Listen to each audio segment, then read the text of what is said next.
lépp nag soo ko gisee. waaw maanaam defut lu dul tiit.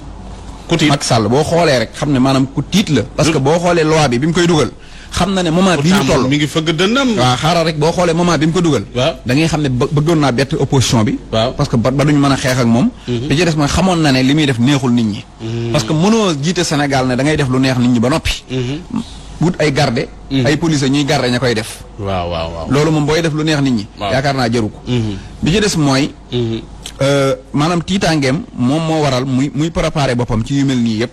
waaye nag yaakaaruma ne lu koy jariñ dara la. parce que man fii laa la koy wax. waaw lii muy def nii. waaw ku ne xam na ne moom xoqatal sénégalais yi. ak sax du ma ko nëbbu xoqatal Sonko. ak jéem koo wutal ay pexe waaye xam nga lan lay tollool. kaasu ndox bii nga jël ko baxal ko ba mu bax. waaw nga dem ba ci géej gi nga sotti ko fa nu muy def. dara sedd du am benn effet. lii muy def lépp maa ngi lay waatal ci sëñ Touba. bis bu demee ba jariñoo ko jot du ko tal. lu tax billaahi wal kitaab bi xam naa ko. bu demee ba jariñoo ko jot loi yii mu tëgg nii. moo tàngalum ndox sotti ko ci géej gi ñooyam sedd gu yi léegi def. lu tax nga wax du mujj fenn non loolu yàllaa ma ko xamal du am njariñ.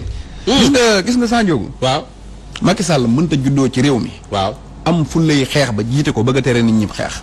fulla jëm am ba xeex ba jiite réew mi nit ñi am nañ fullay xeex ba ku liñ bëgg du leen jiite.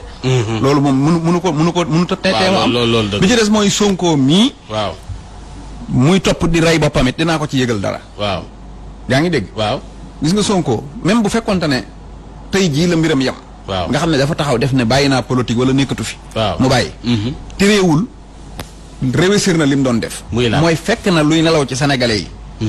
muy yee ko ba loolu moom yeewu na ba pare. gis nga loolu yeewu nag waxuma la Macky Sall waaye mooy folli bépp politicien boo xam ne li nga doon def sa bopp a tax maanaam sa bopp nga fi nekkaloon. dana ko folli dana defar Sénégal idée boobu. idée bi même bu dul Sonko idée la. idée bi boo xam ne xas na ba yeewu ci nit ñi ba pare kenn mënatu ci dara. loolu moom mbay moom mu may ci nit ñi. en marche. waaw li ci des nag mooy.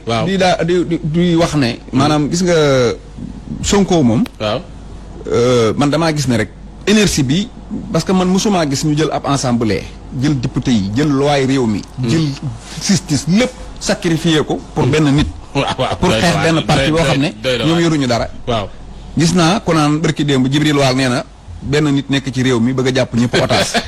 ma ne ko yow laa ko doon waxal foog naa ma ne la Jibril Waal daa waroon wax benn nit nekk ci réew mi tee ñu jàpp nit ñi otage. parce que ñoom ñoo ñu bëggoon a def otage benn nit ñëw yàq ko.